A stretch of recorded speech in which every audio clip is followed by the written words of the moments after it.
A paz do Senhor, amados, um bom dia a todos. Espero que esteja tudo bem com você e com sua casa. Hoje é o dia 156 da nossa leitura anual. Fique conosco.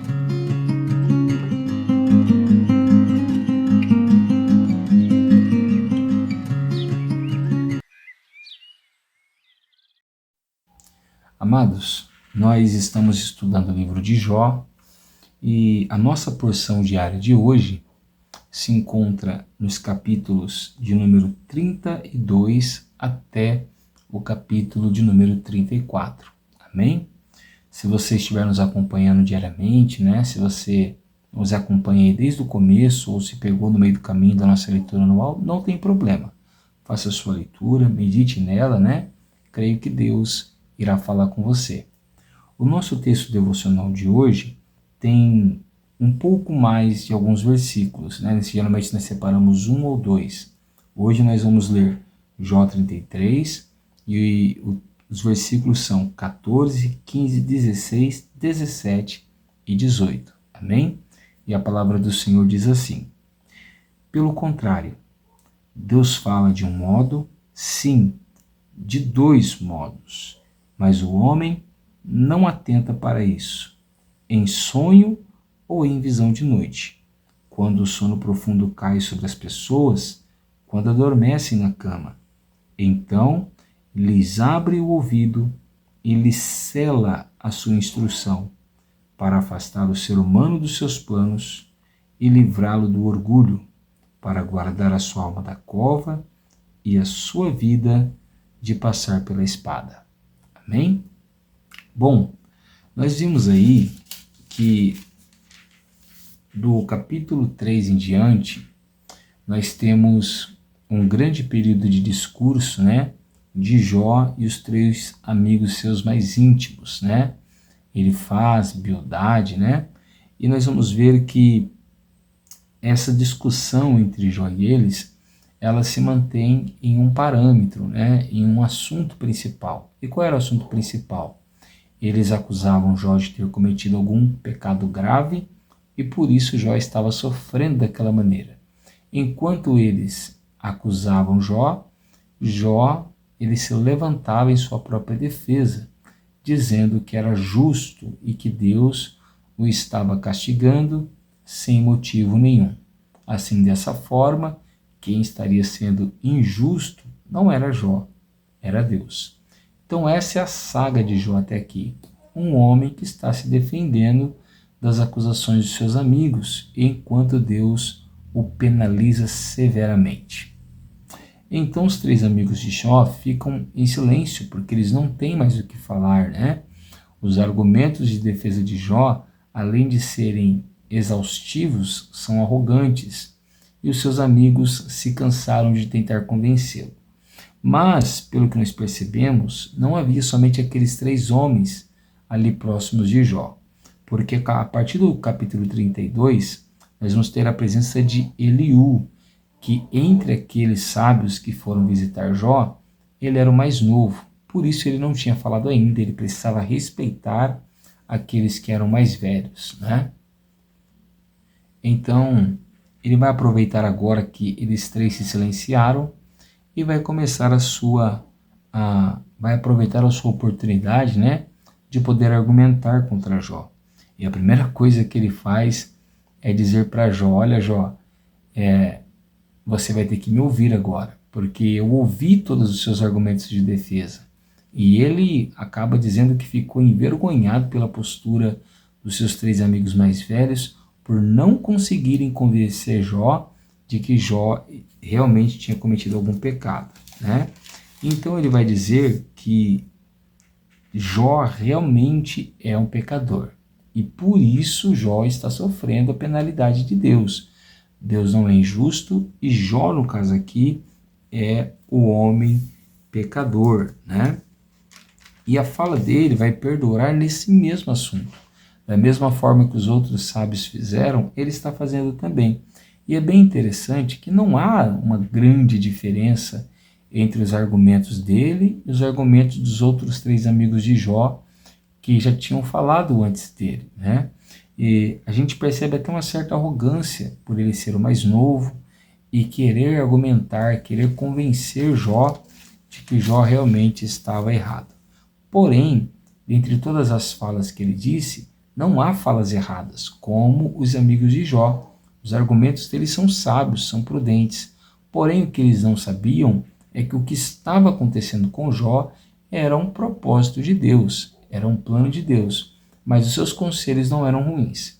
E assim como dos amigos de Jó nós tiramos muitas lições importantes, dos conselhos de Eliú também temos coisas importantes.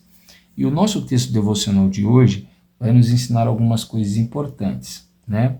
E a primeira coisa que vai nos ensinar é que Deus tem muitas formas de falar com o ser humano. Acredito eu no meu coração que nenhuma das formas que nós vamos falar hoje substitui a palavra de Deus, tá?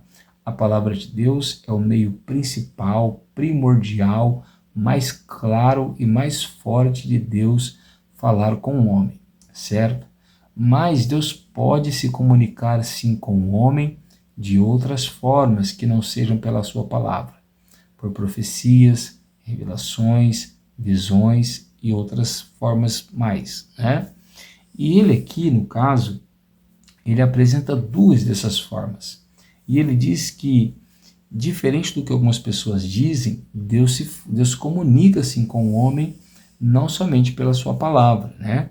E ele diz que Deus fala de um modo e de dois modos, que é os dois que ele vai apresentar aqui. Mas o homem é que não percebe, o homem é que não dá atenção para aquilo que Deus quer falar com ele ou da forma que Deus está falando. Como da mesma forma, muitas pessoas vão à igreja semanalmente e não dão atenção para o que Deus está falando ou da forma que Deus está falando com eles através da palavra no culto, né? E aqui ele vai falar que Deus fala por sonhos ou por visões à noite. Então, às vezes, alguém está dormindo e ele sonha algo. Aquele sonho o incomoda, certo? E esse sonho nem sempre é Deus falando com o homem, mas, em algumas oportunidades, pode ser Deus tentando se comunicar com o homem através do sonho, como aconteceu com José, certo? Mas Deus também pode falar com o homem através de visões, e nesses casos também o homem pode estar no estado de dormência, como aconteceu com Abraão e como aconteceu com Nabucodonosor, certo? Então Deus se comunica assim com o homem através de outras formas que não seja sua palavra. Porém, mesmo que o homem muitas das vezes não entenda pela palavra, não é pelos sonhos e pelas visões que o homem vai entender com mais clareza. Você pode ver que Deus fala com o homem com sonhos e visões, porém o homem não entende, tá? Então, esse é o primeiro ponto que Deus quer nos ensinar hoje. O segundo, por que Deus se comunica com o homem muitas das vezes além da sua palavra, certo? Se nós formos observar, todas as vezes que os profetas se levantavam, tanto no Antigo Testamento como no Novo Testamento, nós vamos ver que era porque o povo de Deus apresentava uma certa rebeldia, uma certa intolerância à palavra de Deus, aos ensinamentos e às leis de Deus. E você pode reparar que Deus, quando ele fala com o homem em sonhos e em visões, na maioria das vezes é para esses fins. Olha o que diz o verso 17. Primeiro motivo, para afastar do ser humano os seus planos.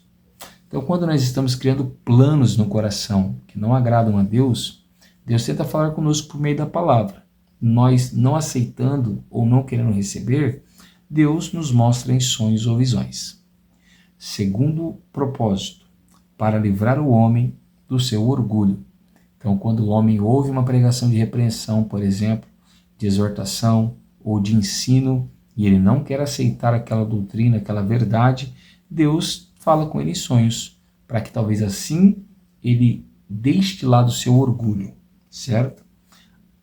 O terceiro propósito, verso 18, para guardar a sua alma da cova, ou seja, para livrar o homem da morte.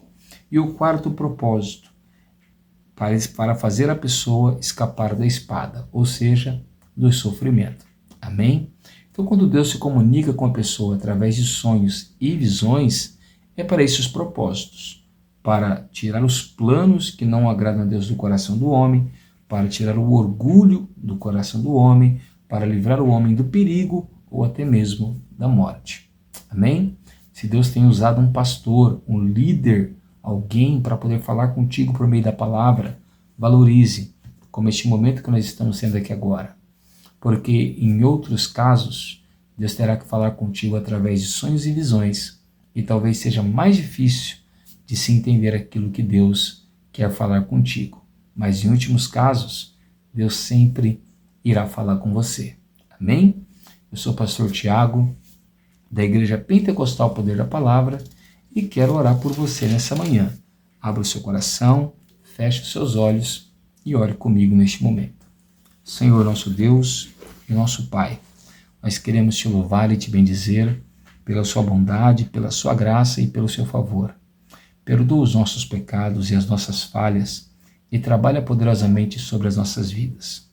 Senhor, nós oramos a Ti nessa manhã, te pedindo sabedoria, te pedindo graça, prudência e entendimento, para percebermos o Senhor a falar conosco, seja por meio da sua palavra, por meio de sonhos ou por meio de visões. Edifica, Senhor, a nossa fé, o nosso coração, fortalece o nosso ser e edifica a nossa vida, que quando o Senhor falar conosco, nós venhamos estar atentos e perceptíveis à sua voz, para que o Senhor possa nos livrar de tudo aquilo que pode nos fazer mal e nos abençoar com toda sorte de bênçãos. É assim que nós te pedimos e te agradecemos. Em nome de Jesus. Amém. Se você tem gostado do nosso trabalho, humilde, simples, mas sincero de coração, deixe o seu like aí, por favor, no vídeo. E se você sente que essa mensagem pode abençoar outras pessoas, compartilhe com essas pessoas, né? Se você não estiver inscrito no canal e quiser nos acompanhar diariamente, se inscreva no canal e ative o sino. Amém? Que Deus te abençoe, fique com Ele e tenha uma ótima terça-feira.